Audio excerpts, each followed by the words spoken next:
24 घंटा लाइव में आपका स्वागत है।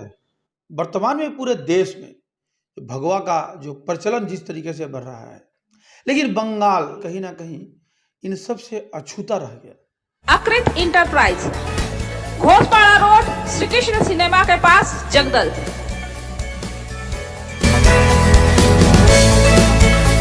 आज भी इस बंगाल भाजपा में कुछ ऐसे युवा नेता हैं जिनका सीधे राजनीतिक ताल्लुकात है, जनता की समस्याओं से है, उन्हें निजात दिलाने की राजनीति पर आगे बढ़ रहे हैं। और उन्हीं में से एक है कुंदन सिंह, जो हमारे साथ मौजूद है इस वक्त। वर्तमान राजनीति में क्या उनकी रणनीति है, आइए उनसे हम सीधे चर्चा करते हैं। पहले तो बहुत बहुत स्वागत है आपका 24 घंटे लाइव में। धन्यवाद, नमस्कार।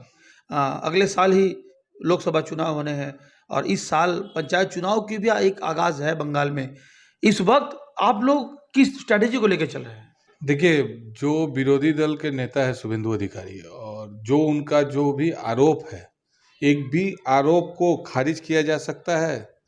एक भी आरोप से सत्तारूढ़ पार्टी अपना बोल सकती है कि ये दुर्नीति है, नहीं हुई है। क्यों गिरफ्तार होते जा रहे हैं आरोपों में, इनके विधायक अरेस्ट होते जा रहे हैं। अब कोर्ट के ऑर्डर पे ही सारी इंक्वायरी हो रही है। तो सत्तारूढ़ जो पार्टी है उनका कहना है कि ये जो जितने भ्रष्टाचार हुए हैं उनमें कहीं ना कहीं शुभेंदु अधिकारी भी उस वक्त तृणमूल कांग्रेस में ही थे। इंक्वायरी तो कर रही है, देश की सर्वोच्च एजेंसी है सीबीआई और ईडी। अगर इंक्वायरी में जहां भी दोषी पाएगी, वो जरूर जिसे भी पाएगी उसे बुलाएगी, वो चाहे विरोधी दल का नेता हो, चाहे वो शासक दल का कोई विधायक मंत्री हो। लेकिन नारदा कांड में कई सारे विधायक सांसद के साथ साथ शुभेंदु अधिकारी को भी देखा गया था। उन्हें तो अभी तक ईडी ने कभी नहीं बुलाया। लोग नहीं देखिए, पहला बात है कि उस समय अगर ध्यान दे पास्ट में जाके, तो वो इंक्वायरी में उनको बुलाया गया था और कई बार वो निजाम पैलेस में हाजिरा दिए थे। उस वक्त तो वो तृणमूल कांग्रेस में थे, भाजपा में नहीं थे। तीनों उस समय तो सभी लोग थे और सबको बुलाया गया था। लेकिन बाद में चार्जशीट में जो लोग दोषी पाए गए थे वही लोग को गिरफ्तारी हुई, लेकिन उनको दोषी नहीं पाया गया था तो गिरफ्तारी नहीं हुई। ये तो टोटल जो इंक्वायरी था वो कोर्ट के माध्यम से, कोर्ट के मॉनिटरिंग में हो रहा था। ये तो इसको लेके हम लोग डायरेक्ट नहीं बोल सकते हैं कि जो लोग अगर पार्टी छोड़ दे रहे हैं उन्हें फिर से तंग किया जा रहा है, जिसका एक उदाहरण वर्तमान में मुकुल राय है। ये बात एकदम गलत है। जो नेता आए थे दूसरे पार्टियों से और 2021 चुनाव के बाद जिस तरीके से भाजपा छोड़ के जा रहे थे, उन्हें लगा कि भाजपा फिर खड़ी नहीं हो पाएगी। लेकिन भाजपा का जो संगठन था, जिस तरीके से खड़ा हुआ, जिस तरीके से तृणमूल सरकार के दुर्नीति का आंखों में आंख मिला के जवाब दिया, लड़ाई किया, उस लड़ाई को देखते हुए वो वापस आने की सोच रहे हैं। और वो सोच रहे हैं तो इसका विचार हाईकमांड और पार्टी के शीर्ष नेतृत्व करेगी, इसमें मैं कुछ नहीं बोल पाऊंगा। शुभेंदु अधिकारी के ही ट्विटर पे उनका एक पोस्ट जाते ही ठीक 24 घंटे के अंदर रिएक्शन देखा गया मुकुल राय में। अचानक हम भाजपा में ही हैं, भाजपा के नेता हैं, कब हमको पार्टी काम देगी? इसका जवाब तो मुकुल राय जी ही दे पाएंगे। शुभेंदु अधिकारी तो बहुत सारा पोस्ट आता है, बहुत सारे ओरिजिनल था। जैसे देखिए, कुछ दिन पहले ईद के पहले उन्होंने दिया था कि ईद तो पूरे बंगाल में मनाया जा रहा है, तो सिर्फ रेड रोड पे ही पीडब्ल्यूडी इसका पंडाल का निर्माण खर्च क्यों उठाएगी? पूरे बंगाल में जहाँ जहाँ मस्जिद है वहाँ उठाए। क्या वहीं के मुसलमानों के लिए कि स्पेशल होगा? सारे बंगाल के मुसलमानों के लिए फैसिलिटी एक होना चाहिए। तो ये डिवाइड एंड रूल के ऊपर उन्होंने इस पोस्ट को किया था। शुभ्रांशु राय कह रहे हैं कि शुभेंदु अधिकारी बहुत बड़े नेता है। तो सच तो आ ही जाता है जवान पर। तो ये तो बात सही है कि शुभेंदु अधिकारी बड़े नेता है। अर्जुन सिंह 2019 में एक बहुत बड़ी लड़ाई सारे भाजपा के लोगों के साथ मिलकर लड़ने के बाद और शासक दल को चैलेंज करके एक जीत यहाँ पे हासिल हुई थी। सांसद अर्जुन सिंह को सांसद बनाया था जनता ने, और वही सांसद फिर पार्टी छोड़ देते हैं, वो चले जाते हैं तृणमूल कांग्रेस वापस। लोगों में सवाल उठ रहा है कि ऐसा क्यों? देखिए, इसका जवाब व्यक्तिगत रूप से सांसद जी ही दे पाएंगे। इसके बारे में मैं तो कुछ बोल नहीं पाऊंगा। जनता ने उन्हें जिताया था, अभी उनकी व्यक्तिगत राय है कि वो किस दल में रहेंगे, किस दल में नहीं रहेंगे। जैसा देखा गया अमूमन बाकी जितने भी नेता, विधायक, सांसद जो लोग भाजपा में आए थे, भाजपा से जाने के बाद उन्हें कहीं ना कहीं निष्क्रिय कर दिया गया। क्या लगता है कि सांसद अर्जुन सिंह के साथ भी कुछ वैसा ही हो रहा है? देखिए, ये तो समय बताएगी। नहीं, जो वर्तमान में दिख रहा है, किसी भी पद पे उन्हें नहीं आसीन होना करना, या कोई भी कमेटी में जगह नहीं देना बड़े लड़ाकू नेता को, वहां जाके उन्हें सम्मान मिल रहा है कि नहीं मिल रहा है, इस पे क्या विश्लेषण करेंगे? एक चीज मैं बस ये बोलूंगा कि सम्मान तो सबका अपना है और सम्मान के लिए ही बड़े नेता जीते हैं। तो इस बारे में ज्यादा मैं कुछ बोल नहीं पाऊंगा। के बारे में 22 के नगर पालिका चुनाव में, वहाँ से आप 21 नंबर वार्ड से प्रार्थी हुए थे। हार हुई थी आप लोगों की, बहुत काफ़ी लड़ाई दिया आपने, लेकिन उसके बाद जनता ने अगर मैंडेट दिया तृणमूल कांग्रेस को, इसके बावजूद भी देखा जा रहा है कि कई भ्रष्टाचार के आरोप आ रहे हैं आप लोगों की पार्टी की ओर से, और उस पर आप विशेष रूप से कई तथ्य रख रहे हैं। माजरा क्या है? चुनाव के दिन आपके भी चैनल के कैमरामैन का मोबाइल छीन लिया गया था, आपको मारा गया था। तो जब अगर आपके कैमरामैन ही और आपके रिपोर्टर ही इसका गवाह है, वोट हुआ था कि नहीं हुआ था, ईवीएम कौन दबा रहा था, कौन वोट दे रहा था, हमने आप खुद उस झगड़े के बाद आए थे। दो वोटर ने बोला कि हमको वोट नहीं दिया गया है, तो फिर ये बात तो पहला बात है कि जनता ने वोट नहीं दिया है। ये एकदम छप्पाबाजी करके जीते थे, क्योंकि इनको ये पता था पब्लिक वोट देगी तो नहीं देगी उनको। छप्पा भी तो यही के जनता थे ना, पूरी 3000 जनता छप्पा नहीं लगाती है, 10 लोग मिल के छप्पा लगाते हैं, 20 लोग मिल के छप्पा लगाते हैं गेट बंद करके। आप बहुत सा वीडियो फुटेज तो आप लोग के पास होगा। गारुलिया देखने को मिला क्योंकि हमने प्रतिवाद किया, कहीं जहां प्रतिवाद लोगों ने नहीं किया आपको देखने को नहीं मिला। वोटर क्या आपको लगता है कि इसका दुष्प्रभाव क्या जनता पे पड़ेगा? 200% पड़ेगा। कितना दिन आप चीटिंग करके राजनीति कीजिएगा? आज सत्ता में आप है, आप जो मन कर ले रहे हैं, कल सत्ता में नहीं रहिएगा। जो सत्ता में रहेगा वो करे। देखिए, जो सत्ता में रहेगा वो क्या होगा, वो बात की बात है। ये लोग छप्पाबाजी करके जीत रहा है, और छप्पाबाजी छोड़ के लोग नहीं जीत पाएगा। मैं ओपन आपके चैनल से चैलेंज कर रहा हूँ, फ्री एंड फेयर इलेक्शन में आ जाए, ये लोगों को समझ में आ जाएगा दूध का दूध और पानी पानी। वर्तमान में कई भ्रष्टाचार के आरोप लगा रहे थे आप, अगर उन पे कुछ जनता को बताएं, हमें बताएं अगर कि क्या मूल उसका माजरा क्या है? गारुलिया नगर पालिका में 2010 से तृणमूल कांग्रेस की बोर्ड बना हुआ है, लेकिन 2010 से आज के डेट तक 3 पौर प्रधान चेंज हुए हैं, लेकिन जो दुर्नीति थी उसी तरह कंटिन्यू होते गई है, लेकिन किसी चेयरमैन ने उस पर रोक नहीं लगाया है। इसमें बहुत सारी दुर्नीति है जो कि मैं आपको पॉइंट टू पॉइंट गिना सकता हूं। मैंने अपने फेसबुक लाइव में कुछ एक घटनाओं का जिक्र किया था। आप विश्वास नहीं कीजिएगा, पब्लिक ने इतना अच्छा मुझे रिस्पांस किया है। रास्ते में चलो बोला है कि कोई तो हुआ जो ये लोग का दुर्नीति बोला है। कुछ ऐसे स्टाफ है नगर पालिका में जिनका अटेंडेंस होता है, पब्लिक का टैक्स का, म्यूटेशन का, पानी का पैसा से उन लोगों का सैलरी पेमेंट होता है, लेकिन हाजिरी होता है म्युनिसिपल में, लेकिन वो लोग बैठे रहते हैं काउंसिलर के घर पे, सीआईसी के घर पे, गाड़ी चलाते हैं। तो ऐसे ये दुर्नीति नहीं है तो क्या है? पब्लिक का पैसा का दुरुपयोग है कि नहीं है? ये जो घाट है, कंगाली घाट, नीमतल्ला घाट, गिरीश घाट, 2010 से 2000 अभी तक 23 तक कितनी बार पैसा आया, बना, क्या काम होता है, क्या नहीं होता है, कौन कॉन्ट्रैक्टर काम करता है, कोई नहीं जानता है। करोड़ों रुपया आ रहा है गवर्नमेंट का, लेकिन काम हो रहा है। कोई रेपुटेड कॉन्ट्रैक्टर जैसे काम नहीं किया, जैसे तैसे काम करके बालू फेंक के प्लास्टिक का पैसा उठा लिया जा रहा है। इन सब चीजों पे जनता आवाज नहीं उठा रही है। देखिए, जनता आवाज नहीं उठा रही है तो हम मुझ तक पहुंचा क्यों नहीं? जैसे देखिए, मैंने अपना फेसबुक लाइव एक पर्टिकुलर मैटर पे बोला था, लेकिन मुझे फोन कर करके जनता ने ही बोला, भैया देखिए भोपाल बाबू रोड मार्च का 2 तारीख को बना, लेकिन आप जाके देखिए पूरा पत्थर दिख रहा है। खुद देखा, मेरे पास वीडियो भी है। सही बात है भाई, 50 दिन में एक रास्ता का क्या हाल हो गया है? ये जनता ने ही बोला है मुझे फोन कर, मुझे नहीं पता था। जनता ने ही मुझ तक ये मैसेज करवाया।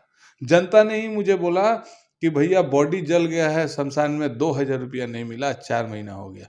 देखिए, 2000 रुपया, कोई इंसान मर जाए उसको ना मिले वो बड़ा चीज़ नहीं है। जब इंसान ही चला गया तो 2000 रुपये, लेकिन गवर्नमेंट जब अनाउंस कर रही है कि आपको जलाने पे 2000 रुपया मिलेगा तो दे देना चाहिए, और नहीं देना तो आप अनाउंस कर दीजिए कि नहीं देना है। आप कागज में दिखा रहे हैं कि हम लोग 2000 रुपया देंगे, लेकिन प्रैक्टिकली जब लोग जा रहे हैं तो पैसा नहीं मिल। आप झूठा वादा मत कीजिए। अम्फान के समय भी देखा गया था कि आप कई मुद्दों को उठाया था आपने, उनसे सच्चाई सामने आया भी, लेकिन इसके बावजूद कोई बड़ा बदलाव नहीं दिख रहा है। यहाँ की जो नगर पालिका के जो प्रधान हैं उनके बारे में क्या कहना चाहेंगे आप? अम्फान के समय चेयरमैन कोई और था, लेकिन अगर चेयरमैन तो फिर चेंज हुए 2021 अगस्त से, तो जो भी आदमी चेयर पे बैठे, अगर कुछ गलत हो रहा है तो ये पूरी जिम्मेदारी उस चेयर पे बैठने वाले पर्सन की होती है, चेयरपर्सन की होती है कि आप इस पे ऑब्जेक्शन कितना कर रहे हैं, आप इसका प्रतिवाद कितना कर रहे हैं। तो गलत करने वाला जितना अपराधी है, गलती को छुपाने वाला, गलती को बर्दाश्त करने वाला उतना ही बड़ा अपराधी होता है। जैसे कि आमफान टाइम में बहुत सारी दुर्नीति हुई थी, जो कि ये जुडिशियल मैटर हो गया था। सुप्रीम कोर्ट ने कैग के सहारे इसका इंक्वायरी करने को बोला था, तो इस पे मैं ज्यादा अपना टिप्पणी नहीं दे सकता हूँ।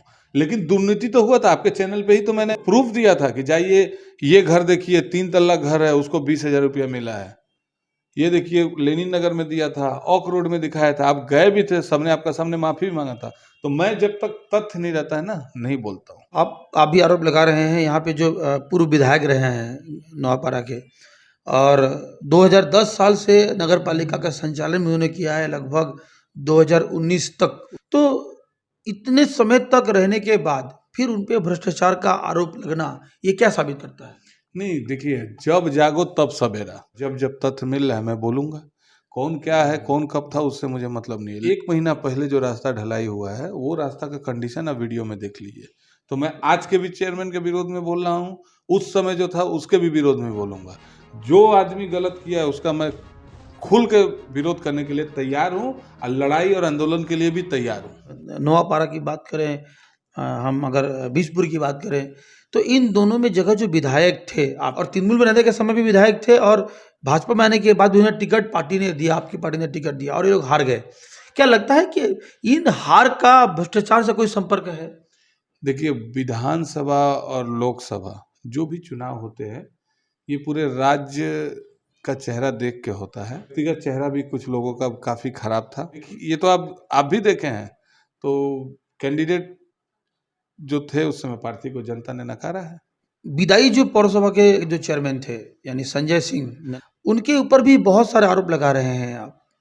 पौरसभा के कर्मचारी उनके घर पे जाके हाजिरी दे रहे हैं, और ये सारा चीज जो है नगर पालिका के जो चेयरमैन उनकी आंखों के सामने हो रहा है। देखिए, ये सिर्फ व्यक्तिगत एक जन के नाम पे नहीं है, ये बहुत सारे काउंसिलर्स, बहुत सारे सीआईसी के ये पे हो रहा है। इसीलिए मैंने बोला आपको कि मेरे पास 2-4 नाम है जो मैं दे दूंगा आपको, और पहले भी मीडिया को दे चुका हूँ। और ये करप्शन में लिप्त हो गई है पूरी। सिर्फ गारुलिया का बात नहीं है, गारुलिया मेरे आंख के सामने है, मैं देख रहा हूँ, इसलिए गारुलिया के बारे में मैं आपको बता पा रहा हूँ। ये हर एक नगर पालिका का एक ही परिस्थिति हो गया है।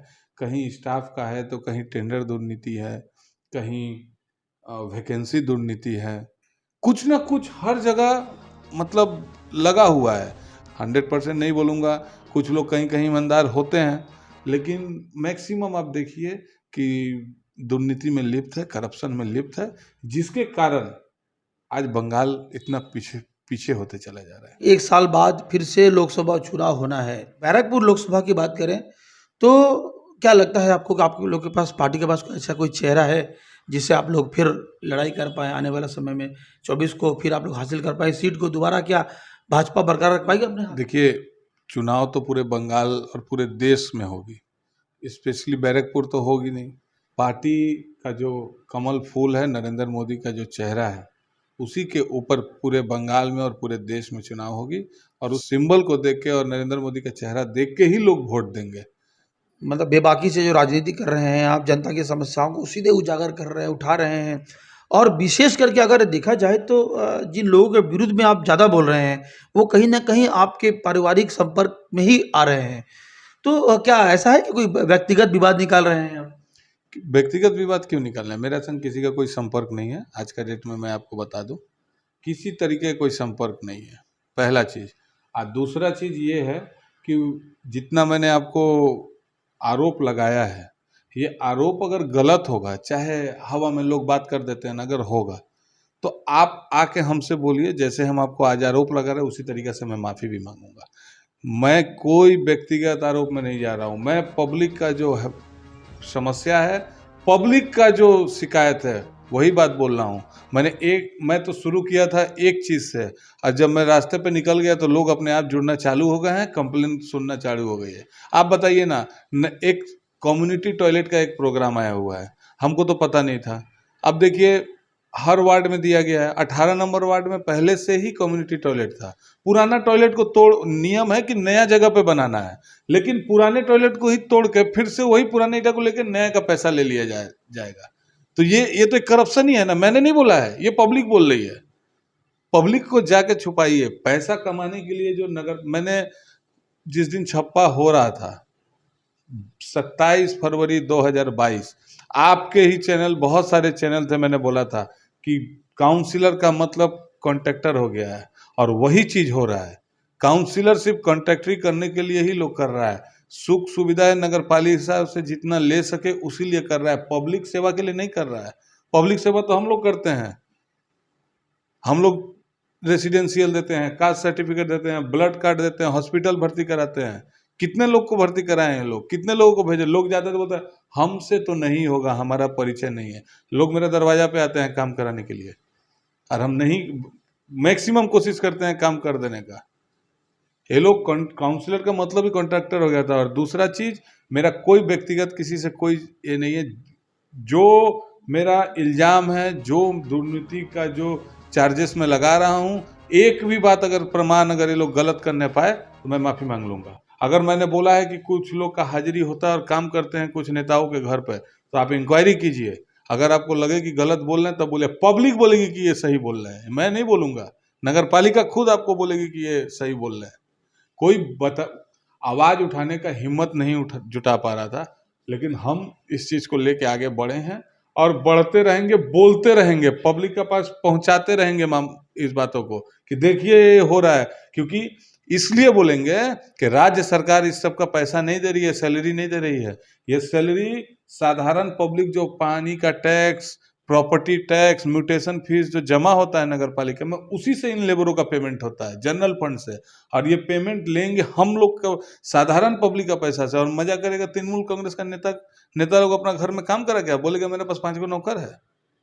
अंतिम सवाल आपसे, आप कह रहे हैं कि तृणमूल के काउंसिलर बनने का मतलब कॉन्ट्रैक्टर, जबकि तृणमूल कांग्रेस के जो अभी वर्तमान में जो सुपर चेयरमैन है, कहा जाए तो सुपर चेयरमैन सांसद अभिषेक बनर्जी, उन्होंने कहा कि उन्होंने एक स्टेटमेंट दिया था कि जो भी काउंसिलर हैं, जो भी चेयरमैन हैं, ये पार्टी करे लेकिन कॉन्ट्रैक्टर, मतलब कॉन्ट्रैक्टरी ना करें, या जो दल के भी पोस्ट पे है वो कॉन्ट्रैक्टरी ना करें। लेकिन आप आरोप लगा रहे हैं कि जो काउंसिलर वही कॉन्ट्रैक्टरी कर रहे हैं, तो ये हो क्या रहा है? एकदम मैं सही बोल रहा हूँ। और अभिषेक बनर्जी बोले थे, वो भी मैं सुना था, जीरो टॉलरेंस की बात कहा था कि कोई कॉन्ट्रैक्टर नहीं हो सकता। लेकिन थोड़ा ग्राउंड स्तर पर उनको उतरना होगा, उतर के इसका पता लगाएं कि हर काउंसिलर का अपना एक कॉन्ट्रैक्टर है, एक अपना फॉर्म बना के उसी पे काम हो रहा है, और उसी पे वो लोग पैसा लगा के कॉन्ट्रैक्टरी करके पैसा उठा रहे हैं। और मैं ये बात सही बोल रहा हूँ, मेरे आँख के सामने मैं गारुलिया में ये चीज़ देख रहा हूँ, और कैसे वो हो रहा है वो भी मैं आपको प्रमाण दे दूंगा। लेकिन ये मैंने जो बात कल बोला था, आज भी मैं अपने बात पर एकदम कायम हूँ और एकदम बोल रहा हूँ कि यही हो रहा है। चुनाव पूर्व या चुनाव बाद, और जनता के समस्याओं के साथ, जनता के लिए, आप जैसे हमने आपको दिखाया, कुंदन सिंह सीधे नगर पालिका से लेकर अन्य जगह पर हो रहे भ्रष्टाचार को उजागर कर रहे हैं, और अपनी जो लड़ाई है इसी तरीके से दिए जा रहे हैं। राजनीति, पार्टी, परिवार, इन सब को ताक पे रखकर सीधे जनता के लिए आने वाला समय में भी इसी तरीके से लड़ाई करेंगे और जनता की समस्याओं को उजागर करते रहेंगे, ऐसा ही कहना है और यही उनका प्रण है। अब आगे देखना है, राजनीति में पद के साथ साथ रंग भी कहीं ना कहीं बदलते हैं लोग, लेकिन देखना है आने वाले समय में क्या स्ट्रेटेजी होता है, क्या रणनीति अपनाते हैं कुंदन सिंह। तब तक रवि के साथ मैं राजीव गुप्ता, आप भी देख रहे हैं 24 घंटा लाइव। देखते रहिए, बंद रहिए हमारे साथ। क्या आप ऑनलाइन क्लास करके जॉब करना चाहते हो, नौकरी करना चाहते हो? केवल 3 महीने कोर्स के बाद जॉब की गारंटी, और हाँ, नौकरी नहीं तो कोर्स फी वापस। हाँ मेरा फ्रेंड, ये बिल्कुल 100% पॉसिबल है। अपना हायर सेकेंडरी या तो फिर ग्रेजुएशन पास करके घर में बैठे हुए कोई अच्छा नौकरी करना चाहते हो, गवर्नमेंट जॉब नहीं मिल रहा है, तो आप इस प्रोफेशन में। और मेडिकल रिप्रेजेंटेटिव का जो इनकम होता है वो चालू ही होता है 15,000 20,000 तनख्वाह से। तो देर किस बात की, उठाइए फोन, घुमाइए नंबर, क्योंकि फार्मा हेल्थ एकेडमी है एक नंबर।